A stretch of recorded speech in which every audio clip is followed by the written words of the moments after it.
Welcome to San Diego's Best and Brightest. I'm Beck Bamberger. With over 500 biomedical companies here in San Diego, the region has a powerhouse of biotechnology, which brings over $8.5 billion of economic impact to our economy while researching and finding the cures for diseases faced by the world today. With me today is Bob Bernard, the founder and CEO of Ichor Medical Systems, a company that is having a big impact on DNA technology. In the biotech industry, Bob, you don't just say, I want to solve cancer and start tomorrow. So how did you come up with Ichor, the concept, and feel confident it would be a success? You never know for sure that it's going to be a success. Part of the challenge we face in this industry is that there's always lots of risk in the product development. But I did from a young age thought that I would try to use my engineering skills and my entrepreneurial skills in the medical field. So I did kind of wake up one morning and said that I think I'm going to move to San Diego and pursue something in the biotechnology field. But as far as certainty, there's certainly no certainty about it. Ichor has developed a technology, powerful DNA device, which is helping us treat possible diseases like HIV, breast cancer, anthrax. It has the capacity to treat a whole slew of things here, Bob. In layman terms, though, what is the technology, just so we can grasp it a little bit more? We have developed a system that we refer to as the tri-grid delivery system. What we're able to do is use electrical fields to deliver something that's called plasmid DNA into your muscle cell. Now your cell has the machinery that once this plasmid DNA is inside, it'll start to make proteins based on the DNA sequence. And your cells just have this capability, this natural capability. They make proteins all of the time. Mm-hmm. Well, in this instance, the DNA encodes an antigenic protein. So for each different disease target, you would make a different antigen protein.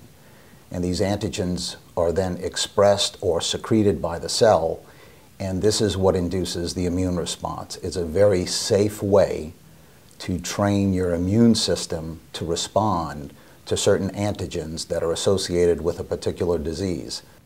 How do partnerships with other biotech companies help Ichor? Well, they help us quite a bit, but it's not just biotech companies. We also have partnerships with academic institutions, with different governments around the world, ranging from Academia Sinica in Taiwan to NIH here in the US, Memorial Sloan Kettering, Aaron Diamond AIDS Research Center, just a whole number of research institutes and companies that are developing their own DNA vaccines.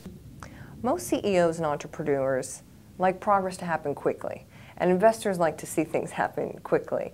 But in the biotech industry, it can take 10 years before a drug comes from research to actual market. So CEO Bob, how do you just manage the persistence and patience that you need in your field? It's difficult. It's extremely difficult, and it's one of our biggest challenges. There's so much risk in the field, and it takes so long to see that you've achieved that success, that the payouts tend to be very, very large if you are successful. But it's really a factor of the time and money and risk involved along the process.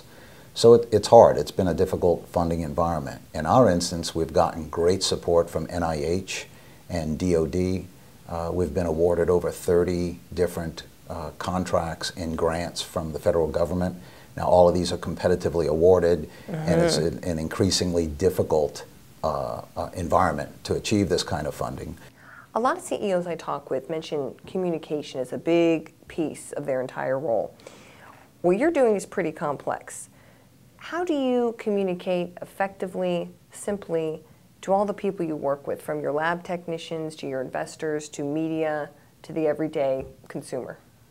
For the most part, our philosophy has been that we let our data speak. And it's a difficult thing to do at times because you have to be patient and diligent in collecting the data.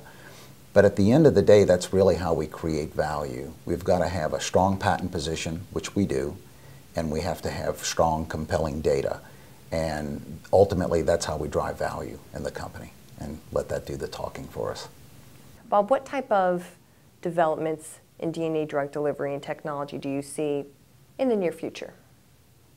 Well, the delivery of these large molecules have always been a problem. We see it right now with a field called RNAi. A lot of big companies have invested in RNA-based technologies, and virtually every one of them has asked us, can we deliver the RNA with electroporation? Delivery of these large molecules, targeted delivery, is probably going to continue to be a problem. We think using electroporation, using electrical fields to deliver these compounds is going to be the most promising approach. Others in the past, though, have in the past and continue to try using viruses to actually put the DNA into a modified virus and let the virus infect the cell with the specific DNA that they're trying to deliver. Still others are trying to solve it with chemistry through formulations of one sort or the other. I think the one thing that will remain constant, there is such promise and hope for the field of DNA-based vaccines that there'll continue to be a lot of activity on all fronts, trying to bring the best technologies into the clinic, into the marketplace, to help people worldwide with just a whole number of devastating diseases. Another great company on San Diego's Best and Brightest. We'll catch you next time. I'm Beck Bamberger.